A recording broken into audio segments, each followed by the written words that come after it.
உங்களை இங்க கூட்டிட்டு வந்தது இந்த பிரச்சனையை பேசி சரி பண்றதுக்கு தான். பிரச்சனை பண்றதுக்குலாம் கிடையாது. ஒழுங்கா டீசென்ட்டா நடந்துக்கோங்க. திருட்டு ராஸ்கலுங்க இவகிட்ட என்னங்க டீசென்ட்டா நடந்துக்கணும்? ஹலோ, உங்களுக்கு என்னங்க பிரச்சனை? என்ன பிரச்சனையா? இவ திருடிங்க.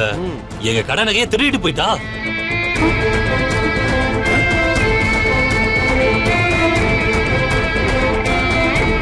என்னது, நகையை திருடிட்டாளா? ஏய், எங்க வந்து என்ன பேசிட்டு இருக்கீங்க? இவ யார் தெரியுமா? என் பொண்ணியா, கோடீஸ்வரன் வீட்டு பொண்ணு. இவ வந்து உங்க கடையில நகையை திருடிட்டான்னு நீங்க சொன்னீங்கன்னா நான் அதை நம்பணுமா? இப்போ ஒரு கால் பண்ணா நீங்க என்ன ஆவீங்கன்னு தெரியுமா? உள்ள தூக்கி வச்சிருவேன். உன் கடைக்கு சீல் வச்சிருவேன், ஜாக்கிரதை. சார், நாங்க என்ன தேவையில்லாமலையா பிரச்சனை பண்றோம்? இவங்களால எனக்கு எவ்வளவு பிரஷர் தெரியுமா? ஏங்க, அவங்க மனநிலை சரியில்லாம இருக்காங்க. இன்னுமா புரியல உங்களுக்கு? அன்னைக்கு வந்தப்போ இவங்க நல்லா தானே இருந்தாங்க.